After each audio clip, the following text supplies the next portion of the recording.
The buggy whip manufacturers, they talk about live in an Amish community. Yeah.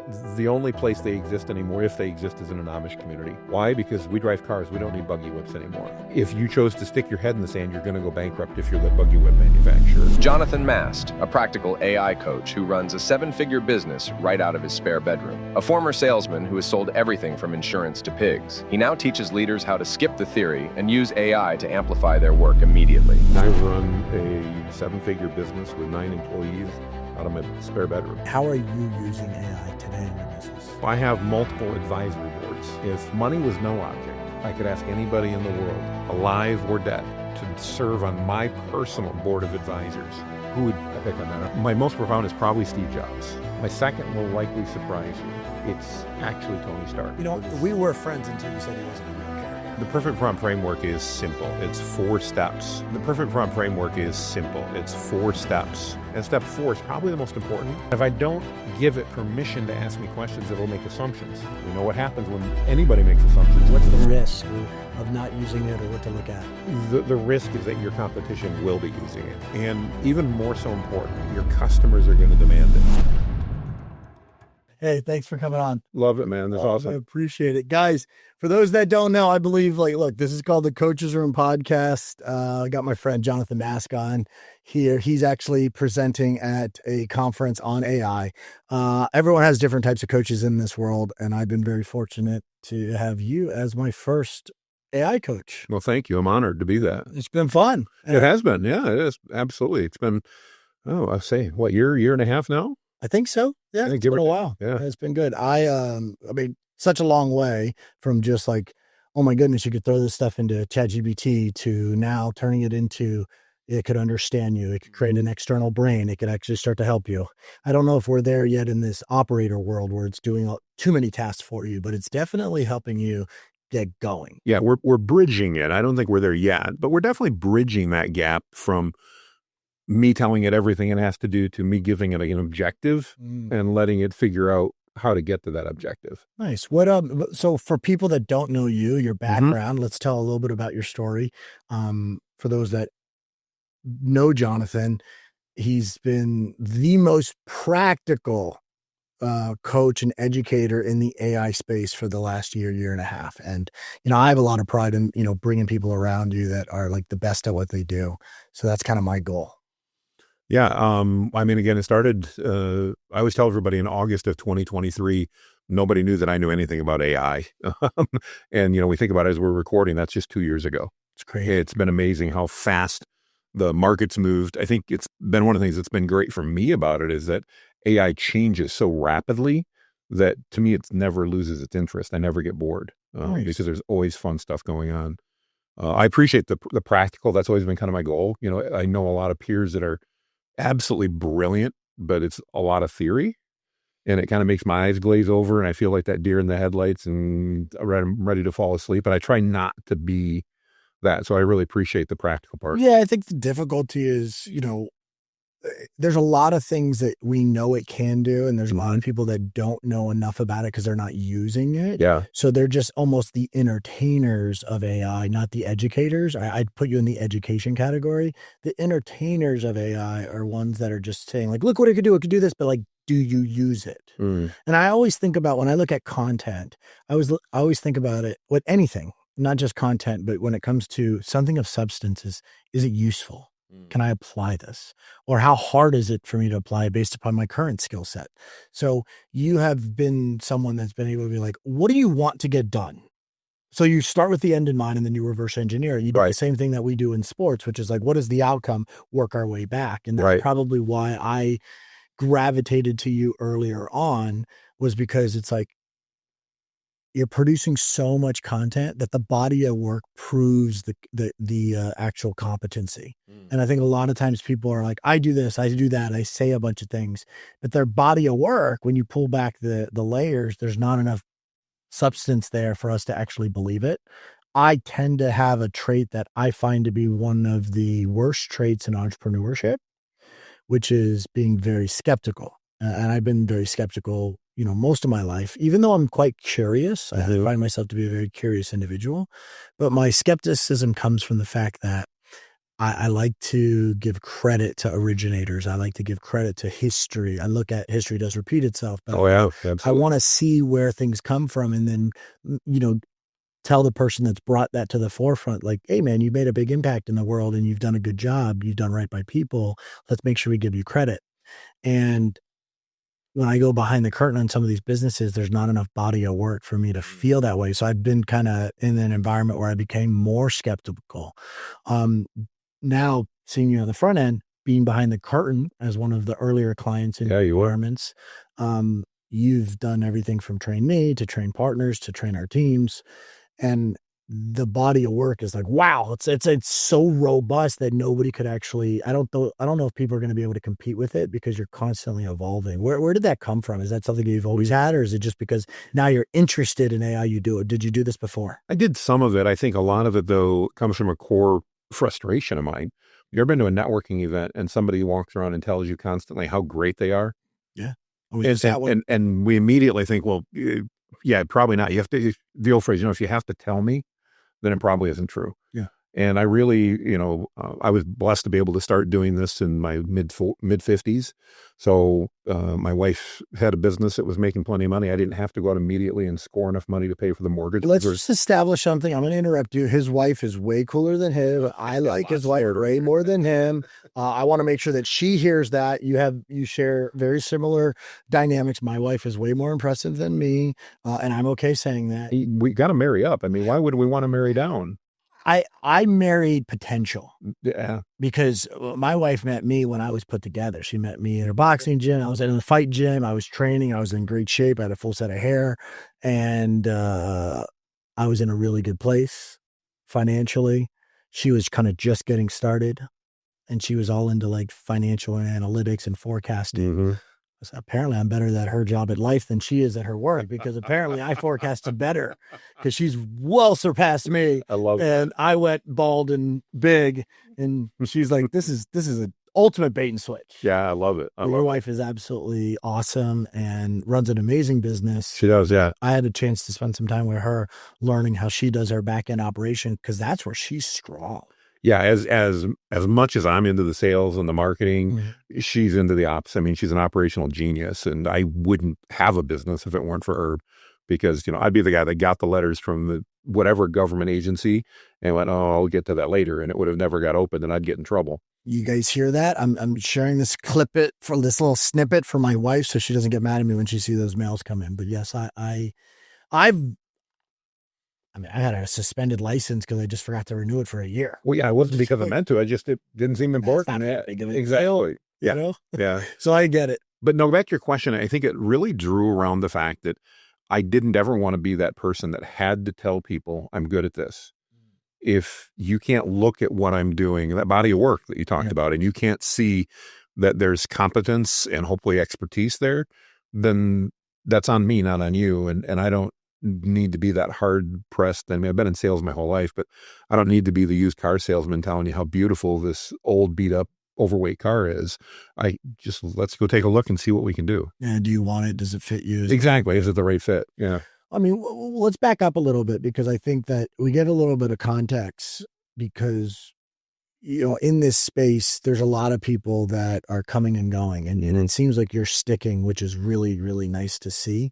But how did you get here? You said you were in sales your entire life. Where did your career start? What was the big kind of first entrepreneur leap, and maybe where you trained in sales and that kind of led you into this entrepreneur spirit? Well, I grew up in an entrepreneurial family, a little different than where I'm at now. But my dad was a small business person, always looking for the get rich quick scheme. Yeah. Never found it. But it taught me a lot by watching him pursue every weird, crazy promise he'd ever heard, and seeing that none of them worked out. Had my dad, and bless his soul, he's been passed for a couple of years, had he put as much effort into his business as he put into chasing all these schemes, he probably would have been much, much more successful. But my dad had a great, generous heart. He had a great spirit, and I always loved that about him.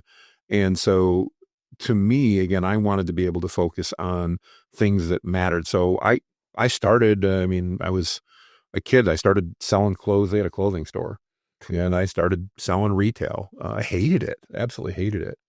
Got into college, had thought, wanted to be a financial advisor.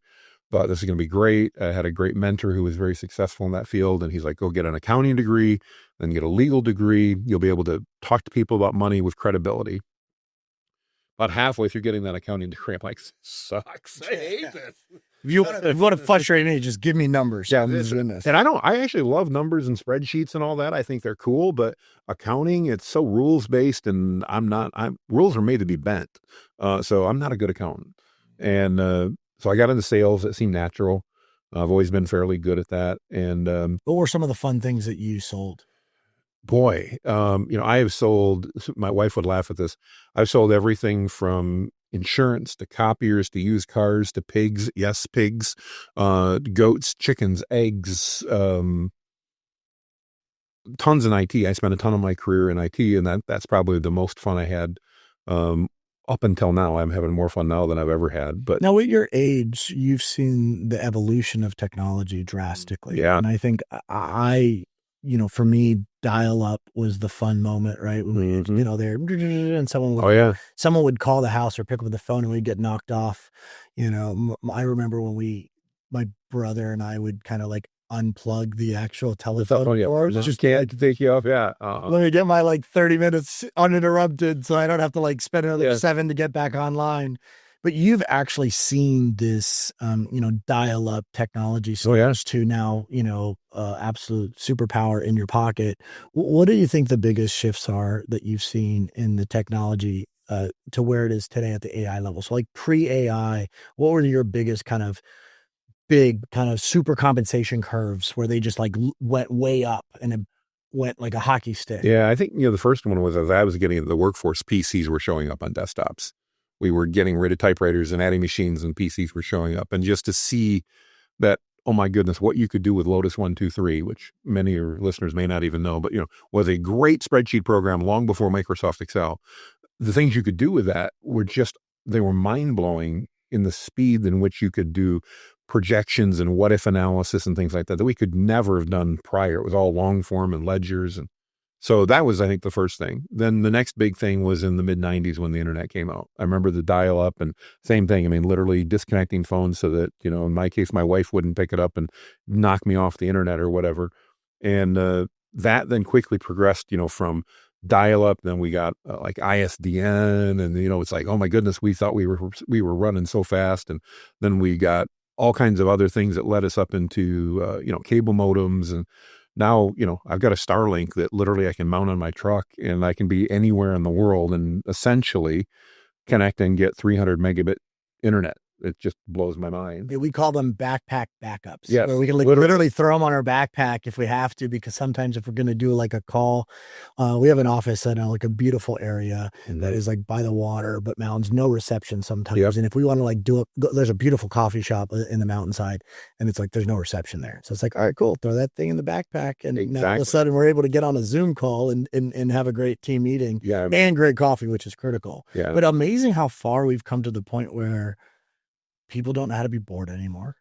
Oh no, we have no clue how to be bored anymore. And myself included. I mean, I've forgotten. Yeah. I mean, I grab my phone all the time, seeing what's going on. And yet, we had a lot of patience just to get access to the internet. Now we have no patience when it comes to things loading. It's unbelievable. That's so slow. That's ridiculous. So it's crazy to see this kind of evolution. Technologies have shifted so much. In your opinion, where we are right now, AI is changing the internet and technology. Yeah. So, I mean, it's every 3 months, it's reinvented its entire self. Yeah, absolutely. Last night I was having dinner with a guy here in Washington that is a quantum computer physicist or scientist or whatever he is. That's smart, guys, just so you know. Yes, I'm not that smart, no. But this guy was, man. Kitty, the other guy. And it was interesting as we were talking, though, and we got into the discussion, and I think this is so true. AI is going to be teaching, it's going to be causing us to have some monumental leaps in computing power because it needs so much computing power to do stuff, and now we can go online and we can describe video that we want and upload a picture, and it actually can take that picture and animate it and turn it, and not even animate it, but turn it into a real life looking video. We can upload your photo and have you flying around downtown DC around the Washington Memorial with a cape on. Superman. Exactly. Let's go. And again, literally that exists today that we can do. But think of the numbers that it takes to crunch to do that. It takes a tremendous amount of processing power, and a lot of processing power takes a lot of power. Yeah. So we're seeing changes already in just, you know, just massive changes in processing power capabilities, computing power. Where I think from the discussion last night, we're going to see some massive shifts just in the type of computing that we're using. And that needs more power. So we're going to see likely changes happening, you know, from where we're at today in coal and solar and wind and all those things that I'm not saying they're going away, but we're going to have newer technologies that are going to be able to likely create a lot more power for a lot less money than what we can do today, because the technology is going to demand that. It's going to need that. Yeah, I still don't have enough education, and I don't know if I ever will, to understand the effects of this on the environment and the effects on this to like kind of the power grid and what this means like globally too. But one thing that it has done, the internet and where technology is today, it's basically made a local business attached to a geographical restriction to a global business. So you look from a geographical restricted area to a geographically global company, because digitally we now have the ability to scale where we weren't able to before.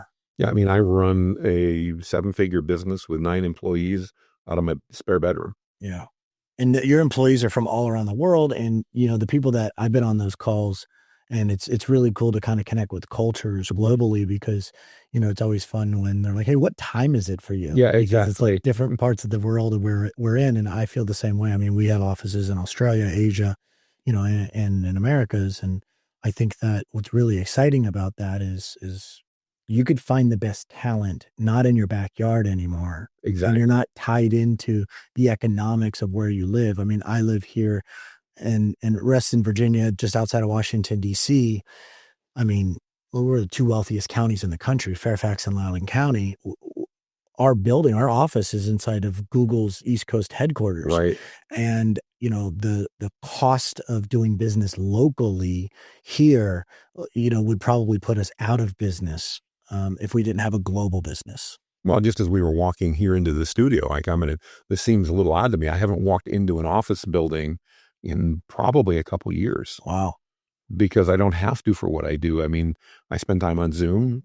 We talk to people around the world. I travel to events like I'm at here in, you know, Tyson's Corner, and but I don't spend time in offices anymore. I don't go to report. I don't have to go to an office. I don't have to do that. And it's just been a massive paradigm shift from where we were just even 5 years ago. Yeah, no, it's huge change. I mean, I think you do wear cooler hats when you're online, though. Just I do, yeah. Your hats you have a cool hat collection. Yeah. Fun fact. I do. I have a thing for hats.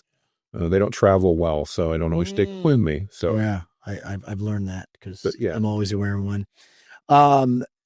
I think that as technology and AI is coming to the, you know, to be in an everyday part of our language and everyone's talking about it, I think I started the conversation about you being practical with it. You know, what gets you intrigued about where it is today? Like right now, how are you using AI? And then the cool part about this is I really want to put like a little stamp in time and be like, were we right? Like, what does that look like? Because I think that you got to take it, you got to ride the wave. I think there's a lot of times people don't ride the wave. Yeah. You know, we don't know how long it's going to be here, at least what we're currently utilizing as, and we don't know what that's going to affect to our service offering. But as a business owner, if you don't ride the wave right now, you're going to miss opportunities. Yeah. For people today, how are you using AI today in your business? Daily, all day long. I'd love to, I mean, whether even at the conference, I mean, I've been on my phone constantly using ChatGPT to help me write social content. I've been in Google Gemini helping me strategize and think of things as I'm sitting in the conference listening to other amazing speakers. I'm going, oh, I want to do that. Yeah. But instead of just taking a note about it, I'm hopping over into the tools that I have, which are, you know, ChatGPT and Google Gemini and Claude and Perplexity and Manus, things like that. And I'm literally starting to have them create business plans already, right while I'm sitting in the conference. And that would have taken anyone, not just you or people that are really good at that, but that would have taken them a lot of time. Well, and we all know, we've all gone to conferences. We've got these great ideas. We walk out with a notebook full of stuff, and then that notebook gets put on our desk and then it gets buried because other things come in, the phone rings, things happen, and we don't get to it for sometimes weeks or months or sometimes forever.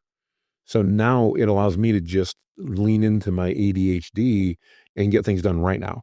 So, yesterday I was listening, somebody came up with a great idea about AI video that I hadn't thought of. I'm like, my team can do that. I just have to teach them a couple things.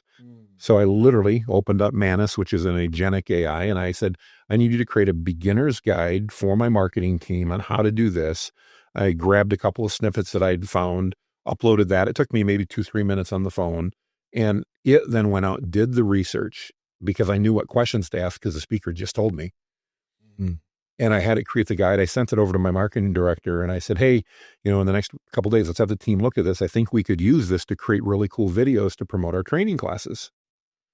I sent it out last night because I ended up forgetting until after dinner. This morning, she sends me a video that the team had already put together within 2 or 3 hours after having received it. So is it because your team's already skilled? Are you like up leveling them or training, or is AI helping them train? What's the gap? Because I work with, I have a very large staff today. I would like to consider myself someone good at leading teams. But one of the adoption rates that we've struggled with was the practicality of AI. Now, this is why we hired you. This is why I joined you as a coach, and to understand how do we better apply it. But you're going well beyond kind of the perfect prompt framework. You're going, that's practicality. What do you think? How did the adoption rate for your staff? How was that gap? Well, a couple things. So none of our staff were hired because of their AI skills. Not one. Okay. In order to get a job with us, you have to not be opposed to AI. That's about it. Are you open to learning? No friction points. Right. Exactly. I had perfect phrase. No friction points. But none of our staff came on with any real AI experience. I mean, the typical thing is, I've used ChatGPT a few times. Okay. So you're open to it, but the idea of exploring what's possible is not met with a bunch of resistance. Right. And we begin that mainly because we then show them. So I will go in and, want my copywriter. I've got a great copywriter on the team. Now, when you say copywriter, do you mean for marketing copy? No, but you mean an agent, or you mean a human? A human. Okay, gotcha. She's really good at that, and she's excellent. She's experienced at it. She's been doing it for years. She never expressed any resistance, but I also went and showed her, here's how I write marketing copy and how we write it in our company and what we do. And I want to amplify your skill and experience. I don't want you to step out of that role. I don't want you to stop using your expertise, but I want you to use AI to amplify it, so that now instead of writing a landing page today, you write a landing page, 3 email campaigns, and a landing page for next week's stuff. And you had extra time to do some social media and maybe work on video, because we're using AI to amplify and speed up that entire process.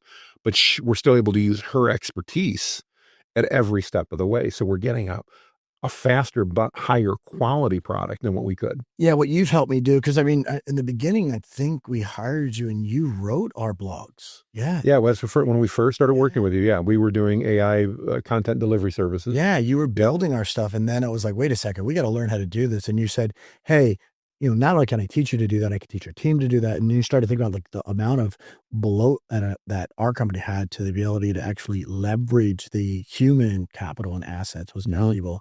Now we've turned into an environment where we believe that it's not a AI first company. It's AI plus humans, right? Equals superhuman. So we're human That's first, exactly it. Powered by AI, which means a superhuman capabilities. Yeah. Again, it's a tool. I often compare it to, because I saw this a few months ago. I live in a suburban neighborhood. House across the road was getting a new roof put on, and I grew up in a community where we had a lot of Amish. Amish are known to be great craftsmen. They build great roofs, all that. But when they go up to put a roof on, at least when I was growing up, they took a ladder and they leaned it up against, and they climbed up on with their box of nails and hammer, and they do it perfectly. I mean, they do a great job. Well, nowadays, when you see that, what happens is they're up on top of the roof, whether they're Amish or not, with a pneumatic nailer going pop, pop, pop, pop, pop, pop, pop, pop, and they're putting on a roof in literally a tenth the time. And so it speeds up the process. That tool, that pneumatic nailer in the hands of that Amish craftsman is far more beneficial than it is in my hands. But they're not, even the Amish are not going, well, I'm not going to use that because it's not, it's evil or whatever. No, it makes them more efficient. So now they're doing 3 roofs in a week instead of doing 1.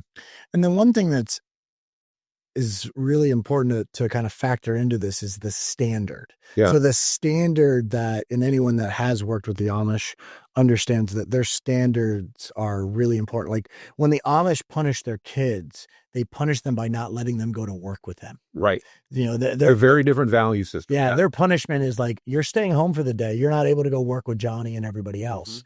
And that is a very, very different way of being punished in that household because you didn't get to contribute to the family. And this contribution allows you to then see what a good standard is. Right. That contribution allows you to feel what it means to do something of value through the family and to the tribe and to the environment. So you kind of growing up and being around that, you get to see it probably better than others. But again, to me, AI is the same. It's a tool. Like that pneumatic nailer, there are things we can use it for that would be dangerous. If I take that pneumatic nailer and I hold it up, that could be a weapon. You wouldn't be the first one that tried or has done that. I had an older. You have some more experience with it than I do. Then I have an older brother that had a lot of fun saying, "Hey, Justin, check this out," and I'm like, "Oh, that's yeah." So he had figured out a good way to strap the pressure lock in so that he could have some fun with it. I bet. Yeah, unfortunately. We don't play fair. Scars from that, maybe. Well, yeah, but we don't play fair as well. One thing I could tell you confidently, if you get into a little bit of a prank battle with me, I do not play fair. I'm going to go right to the jugular. We're going to have I'll note that. Yeah, absolutely. My dad was a firefighter, so we grew up in the firehouse with a lot of pranks. I was in every sport you could imagine. So much travel in very confined spaces, not being in an environment where you have the luxury of travel today or the luxury of facilities or budget. Oh, yeah. So it's like, hey, you're going 4 or 5 kids in like a box and you're just trying to make it work.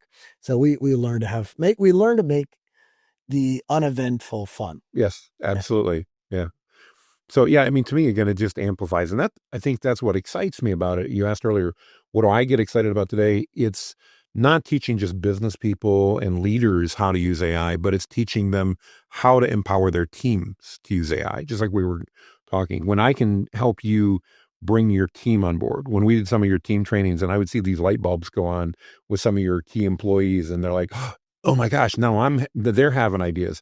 That to me was so incredibly cool and so valuable because that's where I see it having such an incredible shift and value to those in our community. Well, I think that anytime you could create an aha moment, it almost reinforces one of the things that will always keep you young, which is intellectual curiosity.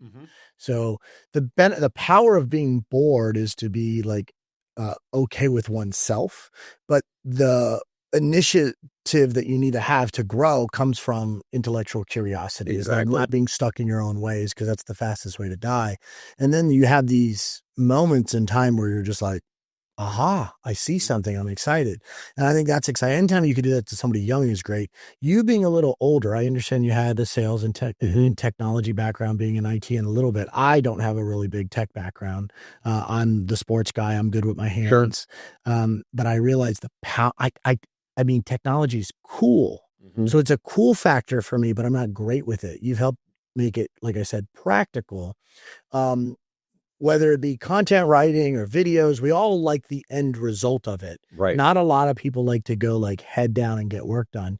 For someone who's starting their AI journey, how much time do you think you have to give it for them to get an output, for them to get excited about it? I think you probably need to spend 30 minutes a day with it for a week. And if you haven't by the end of that week had your mind blown at least once, then you're not trying to do the right things. And the right things is easy. Find out things you don't like to do. And for me, the power of writing my thoughts and getting it, because I truly believe clear writing is clear thinking. And my ability to write it's a slow skill. And I have to really flesh it out. And I don't know, my mom, will hate to hear this, but she knows it's true. I don't even know proper grammar. I don't know how to write well in the sense of grammatically correct and in good sentence structures. I know how to present because I'm a speaker and I coach and I talk all day.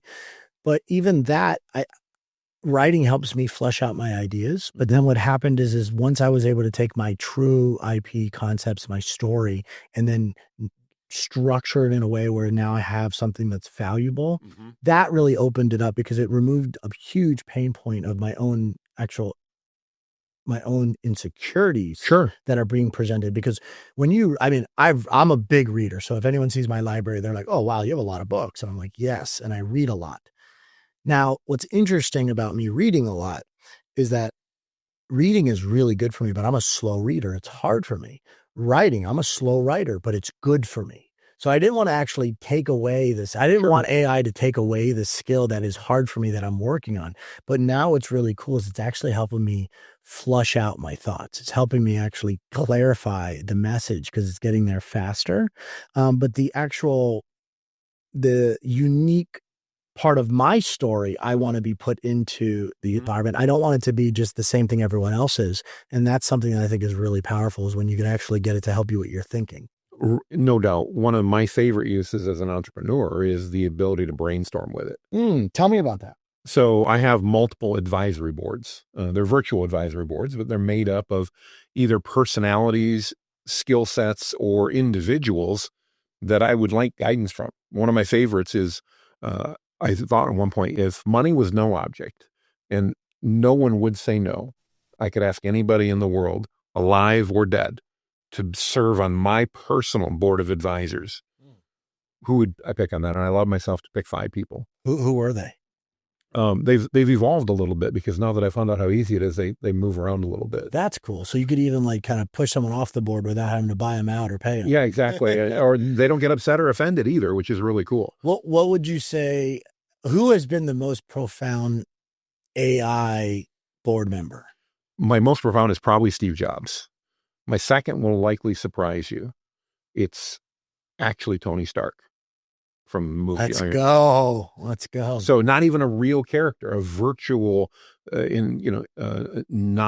never human character.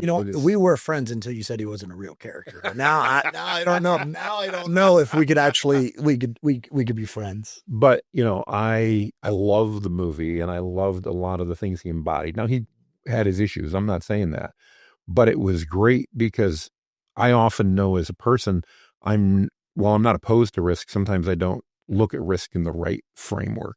And as I thought through it, and I did some strategy with OpenAI about it, I talked to ChatGPT, and I'm like, here's some of my weaknesses. What types of characteristics do I need to be looking for? And it's actually what came up and said, would you be opposed to using a character from a movie? And I'm like, no, I'd be wide open to it. And they're like, what about Tony Stark? Wow, that's pretty cool. I mean, the ability to look into the Johari window of oneself through like self-exploration, being guided. So I'll give something to everybody that helped me, that you taught me, which was this idea of being interviewed. Yes. Like, and you told me, you're like, coach, you're good at answering questions. Just ask it to ask you questions. And I'm like, shit, that's really smart. And it works. It's so much easier for me to respond when I'm getting someone asking me questions, because immediately I'm thinking, well, I need to be useful. Mm-hmm. Number 2, I need to remove kind of my emotion from, like, why are you asking me this question? Because if your significant other person asks you the question, you give a different response than if it is maybe somebody in business or someone publicly. I kind of take this to the Google search question is, I've felt it to be an honor for young coaches coming to me and asking me the dumbest questions possible. And the reason why is because Google's out there. Yep. They could find that answer in any book, and they've chosen to ask me. Yeah. What an honor. What an opportunity to say, you've been coached and you went through your entire, bachelor's degree and master's degree, and you've specialized in this subject that I find near and dear to my heart, which is coaching high performers and working with kinesiology, biology, psychology, and you're looking at things, whether it be nutritional biochemistry, and I don't have all those answers, but yet they're asking me for those answers. I felt it to be an honor, so I always wanted to give them that time. Now, part of my personality is to remind them that, there are some stupid questions. There are, absolutely. But I do find it to be valuable, because I've taken the opportunity to answer the question with a sense of pride that I'm going to be powerful in their life. Yeah. And I remove the emotion out of that aspect of it, whereas I think sometimes we are emotional to give like an answer that they think they want to hear. Yeah. Whereas I start to give the AI answer of like what I really feel. And then it starts to really dive deep into what other questions are missing. And I've asked it stuff like, hey, reviewing this, what am I missing? Yeah. Like sometimes it's just like the gaps of, in the world of fighting is the punch that knocks you out is the one you don't see. Mm-hmm. So the gaps in business are the ones that you don't see. Exactly. That's the knockout punch. So even just having somebody look at this and say, what am I missing here? And then looking at it, because it can be, the devil in the details. Well, and like you said, it's got a different perspective, and that can be super helpful. But when I'm running into, so a couple months ago, I run a large Facebook group. We've got about 450,000 members in it. That has been shut down, banned, and brought back up multiple times, and you still have 500,000 people. And I was going to mention the last time it came down, boom, Facebook is arbitrary and capricious for those of you that are wondering. And I got a message one night about 10:30 that your group's been shut down. It's like 500,000 people. And I wasn't the only one. There were a number of peers at some of the speakers. That's 5 big houses there. Yeah, that's literally Michigan Stadium's times 5 in your group learning from you, which is pretty incredible. It is, and it's cool. But I'm like, crap, what are we going to do? I mean, that's how we bring people into the business, into our sphere of influence. That's kind of our first foray. And so I powered up one of my boards and asked them, and I said, all right, so that's made up of Steve Jobs is on it, Tony Stark is on it, one of the best business coaches, community coaches is on there. So a guy that helps people like me build communities. And I'm like, okay, this is what happened. And one of the responses came back was, you need to, we feel you need to really be aggressive and talk about how Facebook nuked your group. You need to lean into the emotion. You need to lean into this, and you need to get your community mad. We were pissed at Facebook. Yeah, we were pissed. And I would not necessarily thought of that. That wouldn't necessarily been the route I would have taken, but I liked it. And so then we ran with it, and we had our marketing team create graphics and everything else. Well, by the next morning, we've got, banners on our homepage where everybody was going to find out what happened since the group was gone. And it's like, Facebook nuked our group last night. And we made it all about the fact that they don't respect you. They don't respect your thoughts. And this is how, again, the board recommended I do that. And I agreed. I mean, it is ultimately up to me to agree. I don't have to do what they say, but that value was really huge. And the key there to me was two. One, it was ideas that I may not have had otherwise, but it was also speed. 10:30 at night, I'm winding down thinking, all right, it's time to lean back and, maybe look at some videos on my phone and call it quits. And that happens. Yeah, and that's why I like it. I mean, my entire world in sports, I've been known as the speed king. I believe speed kills. That's the thing that will absolutely crush competition. Absolutely. And the ability to get these stolen, courses stolen, ideas stolen. Oh, yeah. Ideals are a dime a dozen, but you get paid for execution and delivery. And if you could deliver on your thoughts that come out, that's super powerful. Yeah. And that, again, coming full circle is really what I think AI allows us to do. Is I've always been a big believer in the business world, just like you're talking about, success loves speed. Yes. And I have much more speed without recklessness when I bring AI in and I use it to amplify what I already know and do. Can people be reckless with it? Oh, absolutely. It can be used for terrible stuff. I mean, there are tools you can go out and learn how to make bombs. Let's not talk about that here. No, we don't want to do that. But, I've tried it, but I mean, like anything else, we can talk, let's look in, just the field of shooting in sports. Yeah. Those rifles that we're using can be skills. Yeah. In the hunting environment, they can be weapons to use to hunt. In war, they can be used to kill people. Yeah. And they have on purpose, but they can be used for the wrong thing. Exactly. Evil can prevail I think evil will prevail only when good doesn't get loud. Thank you. Yeah. So I think we have an obligation, you talk about, you go to networking conferences and you go to certain environments where, the person has to tell you all about themselves. Mm-hmm. If you show them all about yourself, you don't need to tell them. Right. So I think that, a picture says 1,000 words, a video shows 1,000 stories. Yep. I think that the power of someone saying it for you is actually really validating. And exactly. I think that was really cool. Like at the conference, there was a number of people. You went from being a guy who got, mauled at the grocery store by 6 and 8-year-old kids because you're Santa. Santa, yes. And now you're getting mauled by, 20, 30, 40, and 50-year-old people because you're just like the AI king. And I think that's really cool. I think that's because you've been so loud with the how I could help. How can I, like, where's AI today? How do I help you? How do we make this useful? You've always reverse engineering. What is the outcome that you wanted? And I think doing things for good makes a big deal.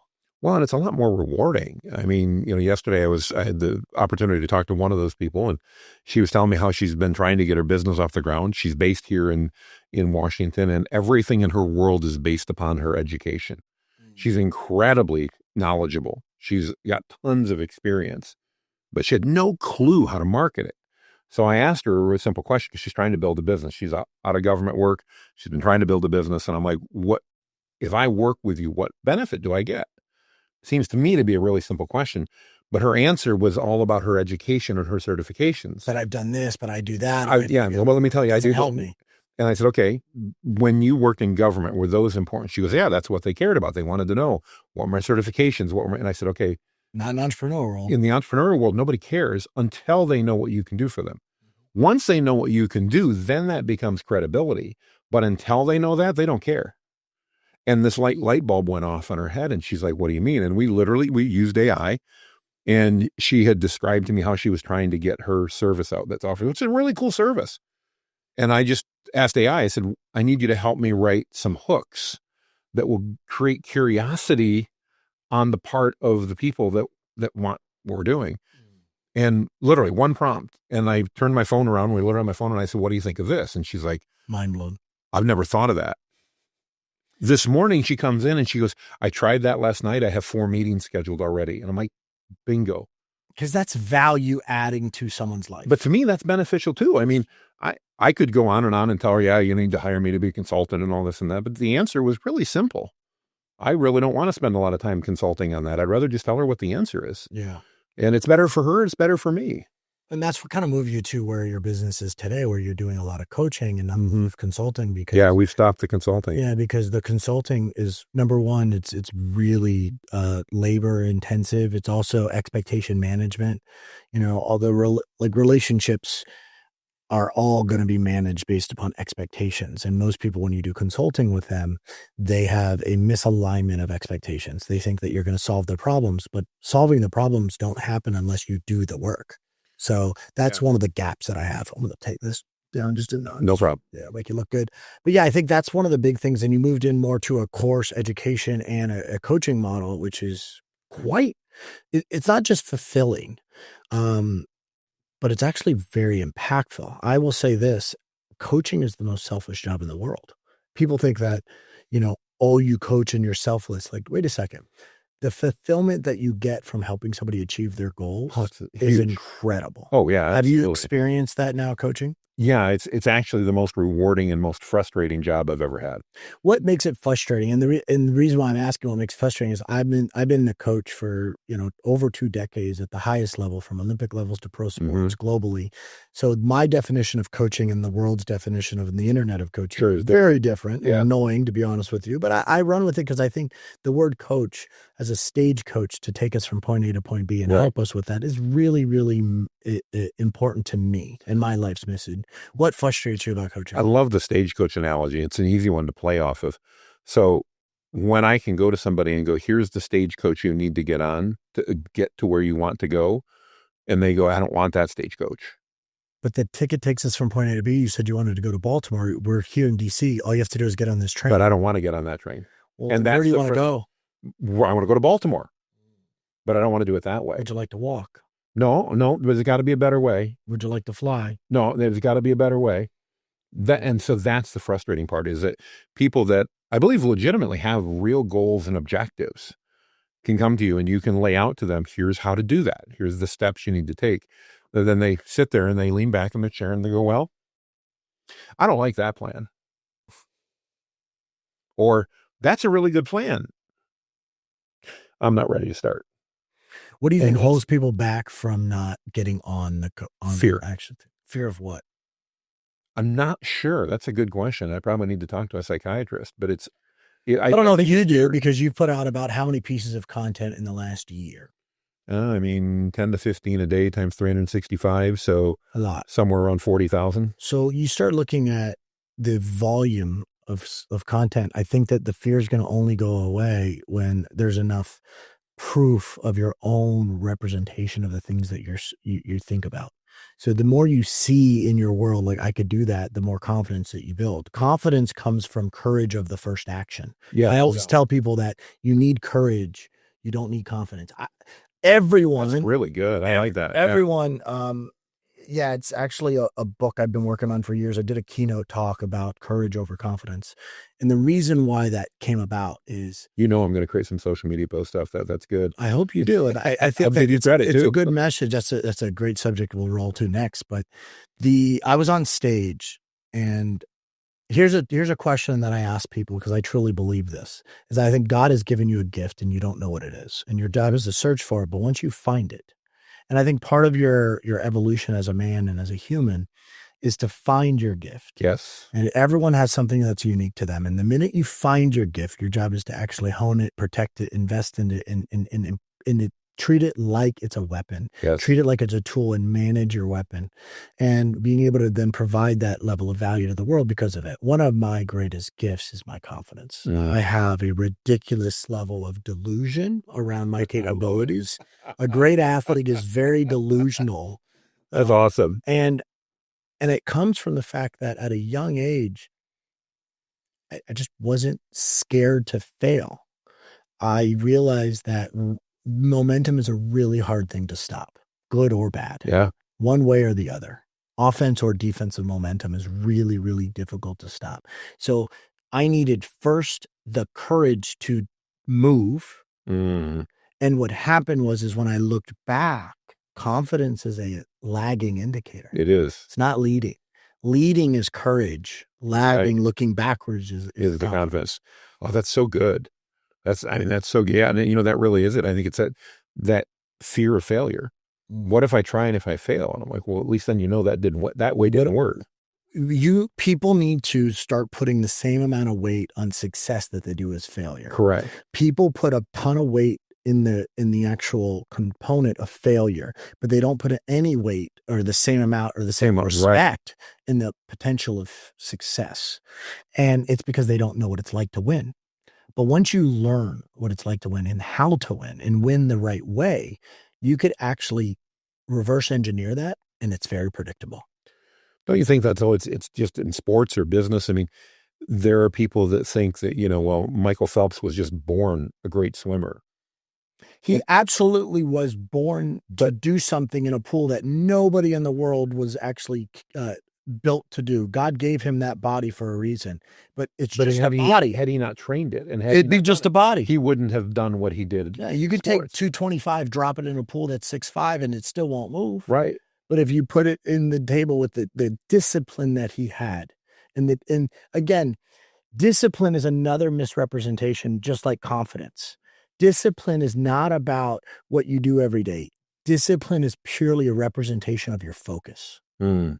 So I happen to have the attention span of a goldfish, but I've learned in sports that I have to be where my feet are, that I can't think about the past play that I made a mistake, or I can't live on my past accomplishments. I have to live not in the future, but in the present, which means I have to own my space, which is be where my feet are. I have to be right here. And if I'm not live right here, I'm going to get crackback. Yeah. And I'm not interested, right, in being in an environment where I am so far ahead of myself that I let myself get further behind because I'm ahead of myself mentally, or I'm so far mentally that my body just starts to degrade because I live in the past. So I think that you have to learn to be where your feet are. Fundamental rules of sport is, number one, be where your feet are. Number two, you got to know the playbook. Yeah. You got to know what you're supposed to do. And then number three is run the play. You got to do the work. And part of the stepping into this AI space is doing the work. And I think what you're saying in your expression of frustration of coaching in the world of coaching is you're frustrated with people not taking the action that is in their best interest that they said they wanted your help for. Yeah. I mean, it would be like if I was coaching a football team and somebody said, okay, I want to train to be the best quarterback. And I'm bad at football, so I'm probably going to get this wrong, but they better know how to throw. I'll be more than happy to do that. They better know how to read the field. They better know how to throw the ball. They better be able to do all kinds of things. And they go, yeah, I just want to be the quarterback. Mm. Yeah, you could be the quarterback, and but not on this team. Yeah, exactly. Yeah, I tell people all the time, you're welcome to be the quarterback. You just be somewhere else. Yeah. But you're not going to be here. And it's my son is fascinating as a 8-year-old, and I think I've infused too much of my knowledge in the earlier stages that have come back to bite me already. I love it. But I'm a very pessimistic coach. I'm a very I don't believe that the devil's in the details. I believe the money is. The opportunities in the details. That's so good. I'm so tight with certain things. In another part of my life, not tight at all.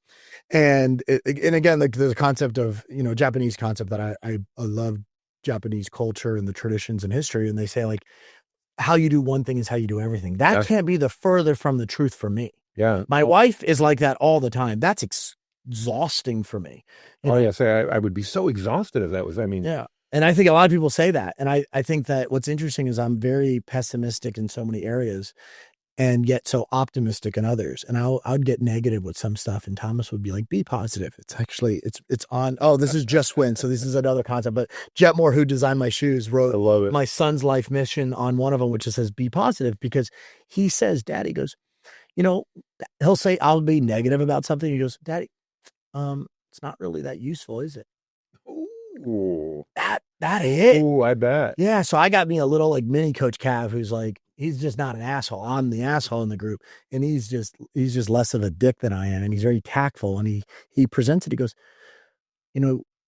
be positive. And he says it all the time. And he's 8, but he hears me repeat things. And then he has probably the very, sometimes the dad-son relationship, he's a little bit contrarian with it within our own house. Oh yeah. Which again, my wife grabs onto and it's like, I'm going to ride that one train because that's fun. Exactly. But he says it and he's like, be positive.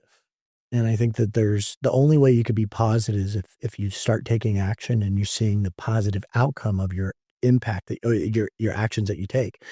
Too many people are negative because they're not taking any action. So their feedback loop is stuck in the stage which is where they wanted to get the action to begin with. And that's the big resistance. Yeah. No, you're right.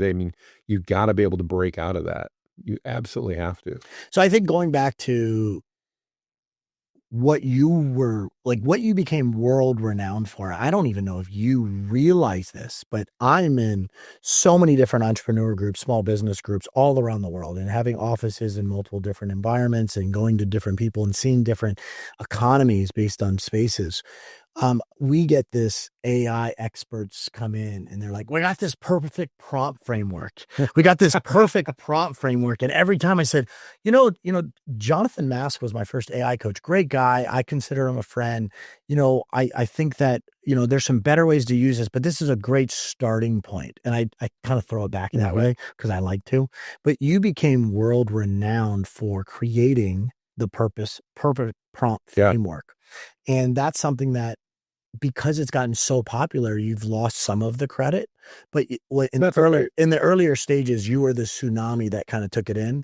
Mm-hmm. Now a lot of people are riding that wave. What is the perfect prompt framework? Mm-hmm. And why is that a great place to start your AI journey for people that are just using? Good question. The perfect prompt framework is simple. It's 4 steps. Much like if I was going to communicate with you in work environment, I need to know how to communicate with you. I need to know how to communicate with AI. I yell. Yeah. That'll work because AI doesn't care. It's all good. But it's 4 steps. Tell the AI the type of expert you want it to be. Keep in mind, AI has been trained on every book in every library across the world. And not all those books agree. But imagine going into the biggest library and you had to find the section where they were talking about football. Massive, stories and stories, warehouses. If you didn't have a guide to get you there, you didn't know, you'd never find it. No, you'd be lost. So we need to tell AI, you need to act like a, whatever it is that I want type of expert. So I'm in the business world. So if I'm going to write a social media post, you need to act like an expert copywriter who specializes in writing social media. If I'm coaching, I need you to act like an expert coach or an expert consultant, serving coaches or whatever the case is that can help with it. Maybe you've got a problem and you're trying to, just think what that expert would be that would help them. Then you've got to give them context. So again, if I'm writing social media, probably a better one's my son. Great kid, 18 years old, but he and I don't always communicate great. Imagine that. He's 18, I'm 56. Shocker. Don't worry. But I can go to AI, and I do, and I'll say, hey, I've got to have this discussion with my son. Here's bits about him. So, for start, you're an expert father-son communicator. I need to have a discussion as a father with my son who's 18 about the following topic. You pick it. Here's the details. Maybe it's, he needs to pay more attention than not to leave lights on his car because I'm sick of charging his battery for him. Mm-hmm. So how can I approach this? And then ask my question. How do I approach this with him in a way that he's likely to listen to what I have to say and not get defensive? Because, of course, at 18, that's what happens. Dad opens his mouth and kid gets defensive.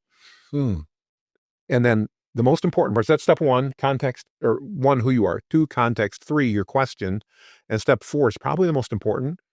Ask me any questions you have. Ask me any clarifying questions. Because I probably forgot to give it some relevant information about me, about the battery in the car, or whatever else. And AI is going to go, in order to answer that, Jonathan, I really need to know these 3 other things. And if I don't give it permission to ask me questions, it'll make assumptions. We know what happens when anybody makes assumptions, human or not. We resemble the southbound end of a northbound mule. So what we're going to do, we're going to do it. So it's, in this case, you're an expert father-son communicator. That's step 1. My son keeps leaving the lights on in his car, and I have to keep jump-starting his battery, and I'm getting irritated about it. How do I talk to my son without him becoming defensive about something he can do to remember to turn the lights off when he pulls his car in the driveway? Ask me any questions you have. Wow. Now I'm going to get a professional, probably very insightful response with things that I hadn't thought of as a 56-year-old dad about ways to talk to my kid in a manner that makes a difference. And I don't need to save a bunch of prompts. I don't need to go buy a bunch of prompts on how to communicate with your kid, because guess what? I'll never look at them anyway. Makes me feel good. It's like all the books I have that I buy the Audible version. Self-help, not self-help? Yeah, I mean, I buy the Audible and the book because I listen to the Audible, but it makes me feel good to have the book, and so, yeah, that's it. It's the perfect prompt framework. It's simple. There's no need to do prompt hoarding. There's no need to save stuff. Just remember those 4 steps. And you could do that in any area. We only have to do that to where we could create, just like, how do I create you're an expert, AI agent creator. Oh, yeah. Give me the prompt that I need to create the agent. Like, you could ask AI for the prompt, and this is all the stuff that you taught. I have a what they call a custom GPT. It's a trained version of ChatGPT that is trained on the perfect prompt framework. So I can now go, I need a prompt to help somebody do X. And when you're negotiating with somebody in anything, as a great example, I'll use a friend of mine, Chris Voss, who's the expert negotiator, at the highest of levels and where there's most severity of cases on the line, being in the FBI and hostage negotiation for years. He sold 5 million copies of his book, never split the difference. And how can you do negotiations where everyone, now I wouldn't say everyone wins, because I don't know if that's the goal of negotiation. But I do know that I want to make sure that I'm protecting myself from not losing. Exactly. And I don't see those things, because one thing that I have learned is that the opposition is going to do everything that they can to win, and they're going to create their own rules if they're in power. So it's really valuable for me to know not just where the blind spots are, but like learn from other people. I believe that mentors and coaches and books and education is all about collapsing time. And I think that I could digest a book. I like to read, so it's enjoyable to me, but I don't remember everything I read. Of course not. But if I give that to AI and I say, based upon the concepts and topics in this book, if you were Chris Voss, what are opportunities that I should be looking at to communicate? And again, I'm never going to be Chris. I've spent some time with him and know that he jokes around. He says that he has a resting serial killer face, but Chris has a calming voice. He does. And it's like, I have to practice that. Now, how do you practice that? You create environments to where, are doing that. And I think what you need to do is you need to create an environment in anything that you do so that you're set up to win. Yeah. And you need to create an AI environment for you to win from a technology standpoint. Yeah. I'm not great with tech. So my setup here has to be set up so I could just press a few buttons and we're live and we're ready to go. Set yourself up to win. How do you set small business owners up to win within the AA space today? And what do they need to look forward to for the future? Today, focus on one tool, not and for goodness sake, don't search for the perfect tool. It doesn't exist. And if it does, the perfect tool will change next week because everything changes so rapidly. If you're a Microsoft shop, use Copilot. If you're a Google shop, use Gemini. If you're not, use ChatGPT. Any one of those will allow you to leap so far ahead of where you are without AI. It's not worth the difference. Got it. You came and picked me up from the hotel to come over to the studio. You drive a different brand of car than I do. Doesn't matter. Guess what? We got here safe. We got here comfortably. It was all good. Didn't matter that I have one brand and you have another. If we were to reverse it and I was pick you up and you came to my studio, you wouldn't complain about the fact that you were in a different brand of car. I wouldn't even think about it. But we don't. But we do when it comes to AI tools. We're like, oh, it's got to use this one. No, I mean, it's the old. I'm an old country boy, so we had Ford nuts and Chevy lovers and Dodge nuts, and when it came to trucks, they lived and died by that. I got made fun of because I drove a Ford, and everyone would be like, "Oh yeah, you know what Ford stands for backwards? Driver returns on feet." And I was like, "Wait a second, easy." So yeah, and I always remind them it meant first on race day. So it just depends on how you look at it. I appreciate that. Absolutely, man. No, I got a Ford, so I got to say that. But to me, that's the best advice. Don't search for the perfect tool. Use the tool you have available, and don't worry about all the other tools, and especially don't worry about all these specialty tools that everybody are advertising, because 99% of them are just lipstick on top of whatever you could use in ChatGPT or Gemini or Google. They're just basically wraps. I've been told by everybody, like, oh, you need Writing Hub, go to Claude because it's a better writer. And it is true. There are things where it's better on. Yeah, it is. But the cost of switching is not better for me. And I live in marginal difference. And we're not talking, oh, ChatGPT is terrible and that's incredible. Not at all. Yeah. And it's actually like, for me, just the ease of use of staying in chat is actually more valuable. And then I live in Gemini when it comes to research and notebooks so that I could actually put things in a bit of a container. Yes. And that's really good for like my research and my concepts, because my topics range from, being a master of like understanding the feet and how that applies to force and injuries and sports performance, to understanding the eyes and how people's depth perception changes their reaction time, changes how their body receives things, their posture and the rest of their system, all the way to, hey, how do you market your small business? Mm-hmm. Because I was trained by Donald Miller in storytelling, and I was, academically trained, I would say, in the world of entrepreneurship through Digital Marketer, through Ryan Dice's environment. So it's like, wait a second, those are two different spectrums. But you know what I know how to do is I know how to win freaking medals at the Olympics. I know how to put pro athletes, on the field to get paid, and I help small businesses win. I can't have all of those subjects together, so I could containerize them a little bit in different notebooks within kind of that platform. Yeah. So I do separate those a little bit, but I would say I spend the majority of my time in chat. And whereas Kane, my business partner, spends majority of his time in Claude projects, and he's got MCP servers, and he's got a whole bunch of fun stuff that he likes to play with. I don't have the mental space to play. And that's okay. So I'm just using the tools. To get prepared for the future, what do you feel is the future tool, or what do they need to be worried about or thinking about? So that's the opportunity. What's the risk of not using it, or what to look at? The risk is that your competition will be using it.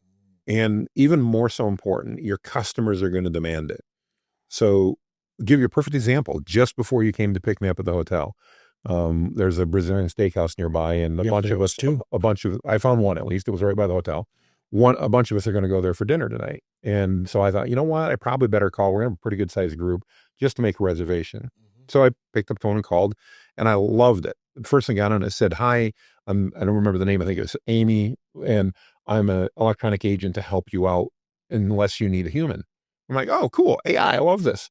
What can I help you with? Very conversational. I said, I need to book a table for 10 of us. No problem. What time? I'm looking at 7:00. Okay, hang on, let me check a minute. Yep, we can accommodate that. That's not a problem. Do you have any special needs or anything else? And I said, well, this is just a bunch of us getting together, and we're all going Dutch, so everybody needs to pay their own way, because I don't want to get stuck with a tab for everybody. Been down that road at that same steakhouse, by the way, right across the street from the Ritz-Carlton. Yeah. So it ain't cheap. And shout out to all the guys in the coach's room mastermind that enjoy that steakhouse, but yet enjoy giving me the bill. Yeah. So I said, and you know what? I said, great, I'll add that note so the waiter will know to ring everybody up separately. And shit. He said, oh yeah. And it says, is there anything else we can do for you? And I said, no, that's it. And I said, we see the number you called from. We'd love to text you confirmation. Can we use that number? Yep, that would be great. Find if anything changes with your reservation, can we also reach out to you on that number? Yep, that'd be fine. Fantastic. We've confirmed your reservation for 7:00 tonight for 10 people. Do you need to talk to anybody else, or have we satisfied what you need? No, this is great. Thank you. I share that with you because, one, it was as good as having dealt with a human. It achieved my goal, which I simply wanted to make sure when we all show up there at 7:00, we've got a table. I didn't need to talk to a human. Didn't matter. But they announced themselves as an agent, so I knew I wasn't talking to, and I was fine with that. But guess what? Now if I call a restaurant that doesn't have them, they go, hang on just a moment, I'll be right with you.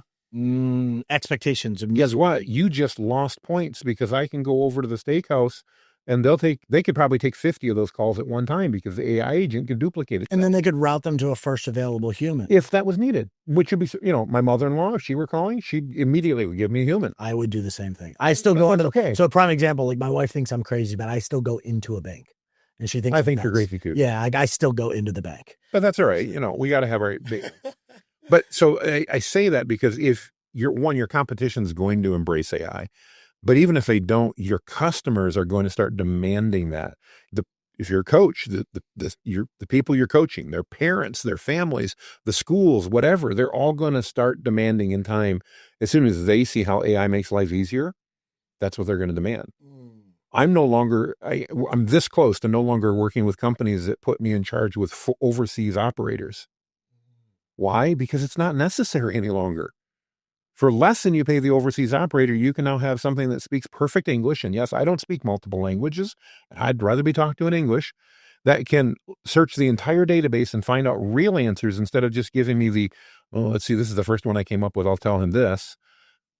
I don't want to talk to a foreign agent any longer. How do you protect it? Or I would imagine there are ways to protect it from giving the wrong answer or dissatisfaction customers, because the last thing we want to do is when you think about, I think the concern with AI agents to people that are not experienced like you're an expert at what you do, is the accountability. Who's held accountable when something screws up? Well, does the business have to eat that?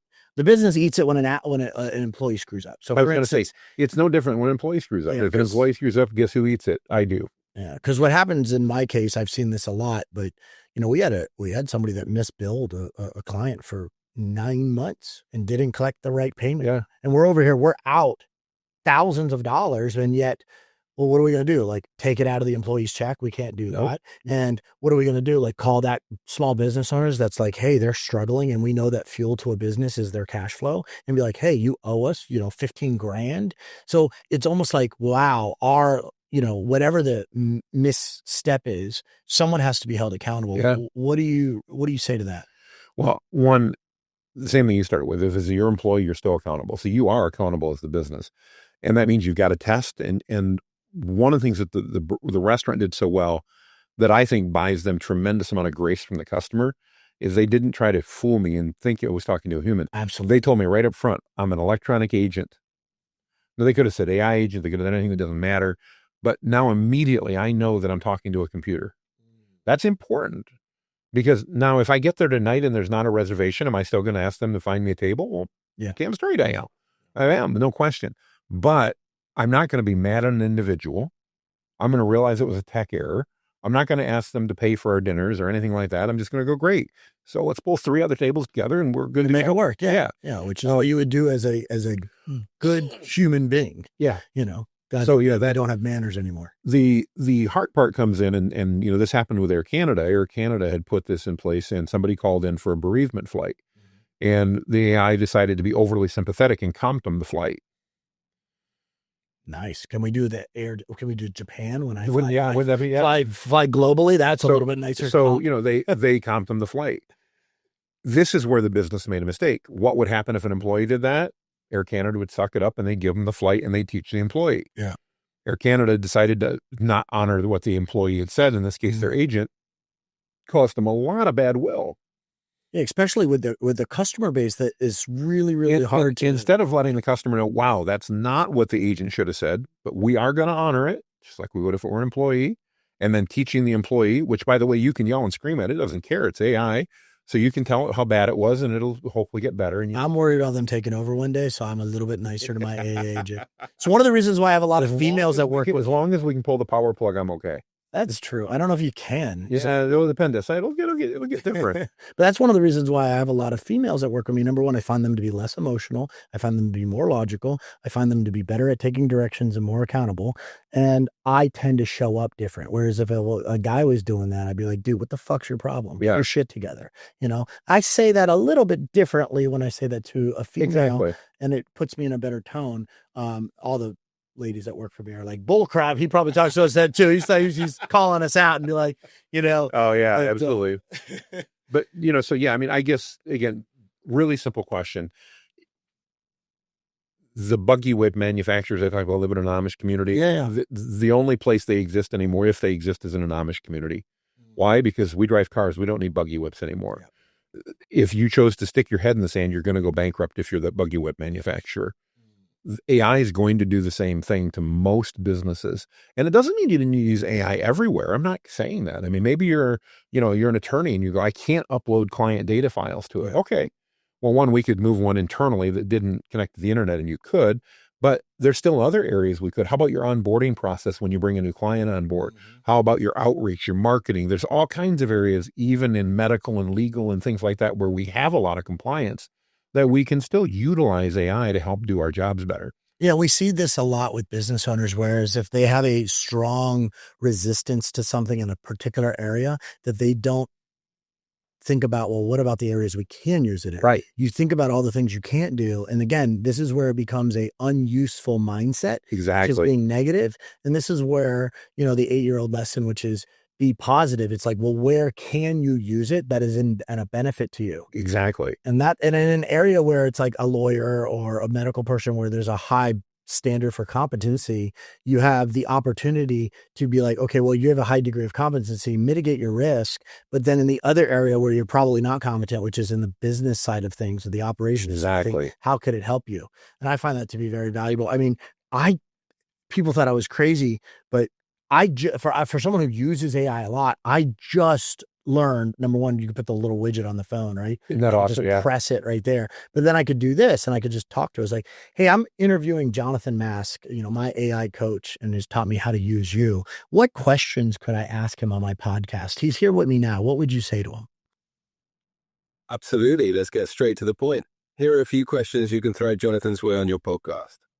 Origin story.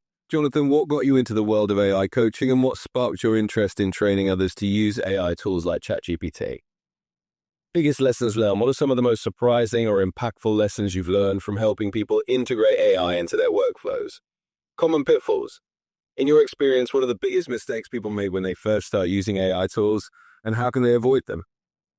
Future vision. Where do you see the future of AI coaching going in the next 5 years, and what new capabilities are you most excited about? Feel free to pick and choose any of those to get the conversation rolling. Well, notice what was neat is you didn't have to tell it everything about me. No. Now, part of that's because I have a lot of content, so it knows a few things about me. But even if not, just a couple paragraphs of this is who this person is and who I'm interviewing. Most anybody that has a blog or a podcast or anything like that, AI already knows about. It's crazy. And it's crawling the internet faster than we could even imagine. Oh, absolutely. It's just pulling that information in. Where we are going today in the SEO space and the AEO space and the actual indexing of information today, social media content is being indexed by Google now. So it's more searchable. So It's super valuable to put that body of work and value out there. I ask a few questions to everybody that comes on because I find it to be kind of what makes it fun for me. Sure. But, we talked about, being a human first company powered by AI, meaning that we're superhuman. Mm-hmm. In our company, me going from a coach and extracting my lessons learned there to build a brand, we want to build super brands. Yeah. And I look at this idea of, I love Marvel characters. What has absolutely saved my butt coaching all around the world, working with the most elite athletes, on the planet is I have a team of Avengers around me. So I have some of the best doctors, best specialists at what they do. Now they can't always connect the dots really well. My job is to actually back up and see Orion's belt and see the Big Dipper, whereas they are really good, like when they're tunnel vision. And I have this team of superheroes around me, my team of Avengers, Thanos, Hulk, all these people that I could just bring in for the specialty and they could go do their job. every superhero has a few things. One is they have something that they're standing for. So what does Jonathan Mast stand for? Mm. Adding value to other people's lives, and in my case with AI, teaching that AI is a tremendous tool to help us provide more value. And every superhero stands against something. Tony Stark stands against, he, was in an accident and they got bombed, and he saw his family's name attached to a missile that represented him and not something you want. He was against weapons in the wrong hands. What are you against? I am against people trying to censor what's out there and control the AI. Basically, I'm right, wrong, or different. I'm against government intervention in it. Yeah. And then every superhero, to make them somewhat, relatable, needs to be humanized. So Superman had kryptonite, Tony Stark has his battles. Mm-hmm. What is your flaw? My flaw? Well, it's a strength now because of AI, but it's ADHD. I wrote a great article called the ADHD, the power of it, which is cool. So that's interesting. The problem is, and I say that's the weakness because I spent the first 40 some years of my life before I got diagnosed trying to be something that people told me I should be, trying to become experts at things that I just suck at as a human being. I got diagnosed in my mid 40s and all of a sudden I'm like, hey, this makes sense now. Now this makes sense why I suck at all these things. And it was like a light bulb went off for me, in which case I went, I don't need to try to be good at these things because you know how much work I'm going to have to put in to just get to be average here? Yeah. I mean, I'll hire people that are good at that because I'll do the things I'm good at. Yeah. To get from like a 2 to a 10 in a certain skill, you need some massive support and understanding and a predictable path to get there. And if it's not systematized, then your personal skill is not going to go from a 2 to a 10. So supplementing that or augmenting that with somebody who is already there is the best way to do it. So that's really powerful. Yeah. I mean, I'm a -1 on organizational skills. I might be able to, with a tremendous amount of work, get to a 3 or 4. But there are people in life that excel at that and love the organization and are 7 or 8 just when they wake up in the morning. Well, why shouldn't I hire them to go help me out then? Because if I would go spend those same hours leaning into where I'm a 7 or an 8 or a 9, the payback on those hours will benefit everybody. Yeah. What's the opportunity cost of you doing something in your genius? Yeah. That's the way I look at it. I mean, you could just be like, hey, based on Marie Kondo's book, how should I structure my organizational, apparel at home, whatever it may be. So that might be a way to kind of circle back to that retail shop that you got into early and where you are today in AI. All of these things, this is what makes Jonathan Mast a superhero. But if you had to embody a superhero, who would you be? Boy, that's a good one. Probably the Incredible Hulk, because he was incredible caring in many ways. But if you pissed him off, he's going to pound your head in. And I'm really good unless you piss me off. And good news, I'm getting old, so pissing me off takes a lot more than it used to do. A lot more patience. Yeah, a lot more than I used to. But you're way more patient than me on a coaching call. I'm still that. Yeah, well, it depends on the area. You say something about my family or threaten my family, it's over. I mean, I don't care what trouble I get into, it's over. So, that reminds me. It's a good thing I like your wife. It reminds me of David Bannister and the Hulk. So that's where I'd say probably. I think the interesting thing about the Hulk, people don't realize this, but what is the first thing the Hulk does when he is getting angry? Trying to remember, it's been so long. He actually starts to move himself away from the people he cares about because it will hurt them. Yeah, he knows it's going to cause. So he goes, it's coming and coming. So he actually kind of hides and bites down a little bit. And this idea of like, I'm more scared of myself because the actual power I know I have. I think the cool part about what you're saying is you actually know deep within you have this incredible gift. And it's like, how do I use it in the right way? Yeah. Because the Hulk smash only works if it's directed in the right area. Right. If he's just chaotic, it's not going to do it. Right. It's cool, man. Well, I appreciate you. Thank you for... Thanks for having me in here. Thank you for making my AI journey less painful than it would have been if I didn't hire you as my first AI coach. You're most welcome. It's been very useful. The practicality has been very powerful, but more importantly, I think it's been fun to watch you grow from the guy that was just posting videos in his car to now you probably almost couldn't get into my car because the mobs of people that want to be around you. It's like, Thanks. It wasn't quite like that. it's like walking around in an Axe commercial from like the early 2000s where just people were just jumping on you because how cool you were. Not quite that much, but That's my VO3 that's your version. video. That's Okay. my VO3 All right. version of you. We'll have to put that one together. Yeah, that would be Thank good. you, man. I appreciate you. Thank so you, much. man. Ditto. Awesome. Cool. A lot of fun. Yeah. Love the studio. Love the setup. What a great place to have a conversation. Yeah, it worked out great. I appreciate you. Oh, thanks for offering to come. This is a unique experience. I mean, sitting in a podcast studio, it's only like the second or third time I've been able to do a podcast with someone in a studio. No way. Yeah, because they're all Zoom. They're all Zoom. I made a commitment that I wasn't going to do the podcast on Zoom because I've done hundreds as a guest. And the reason why I'm doing the podcast is two of the guests that I wanted a very specific person who was a friend of mine at the coaching level. And I had another friend of mine that was a very specific friend of mine on the business level. And they were the first two guests that I was going to bring in, one on business and one on sports, and both of them passed away. Oh, shit. Judd Logan, multiple-time Olympian. I know the name, Yeah, incredible Olympian, incredible coach, good friend of mine. And I spent a lot of time with him, and I was like, and I've treated Judd, and I've spent time with him, and I just love him to death. And I was like, hey, when I go and do the pod, I want you to be the first coaching guest. I really want you to come on.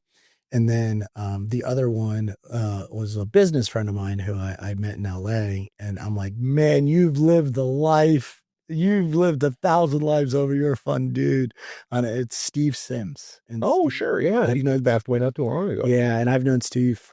Steve came to me and he's like, hey, Cav, like, I really want to like learn how to speak and stuff. I got a cool story and stuff. You speak a lot. Will you help me? I'm like, dude, you got incredible stories. You have stories that I know are so cool because they're unbelievable. Right. So when a story is unbelievable, that's what makes it unfortunately unrelatable and people don't get traction, but you have like proof to back it up. And I know that to be true. You have pictures with Elton John, Elon Musk, and all of the, crazy things that you've done. You have evidence of it. I would love to help you get on stage. Let me show you the playbook. This is what you do, blah, blah, blah, blah, blah. And I remembered like just jiving with him to the point where later on in Steve's, coaching career, he's teaching people how to get on stage, and it's like, that's cool. But Steve he was my bourbon friend, he's my old fashioned guy, and he's just a guy that you could shoot the shit with, but has also got your back. And it was super unfortunate with both of those cases in the lives that they lived. And they were impactful in so many ways in regarding embodying the coaching journey of sport and the one of business. And the minute that Judd passed, I was like, all right, I got to do the podcast. And I had like masters and mentors, and then I had business and bourbon. And it was really cool to kind of see this evolution. So where I am today is like, I want to record these conversations with people that have been incredible to me, and I think represent how to win the right way. That's so cool. Sweet, man. Yeah. Well, let's go get a steak dinner. Let's do it. Please tell me, you know how to eat a good steak. It's not like medium well, or is it? Oh my God. All right, cool. That would be a sin. No. Rare to medium rare. I like mine mooing. Absolutely. All right, let's go do that.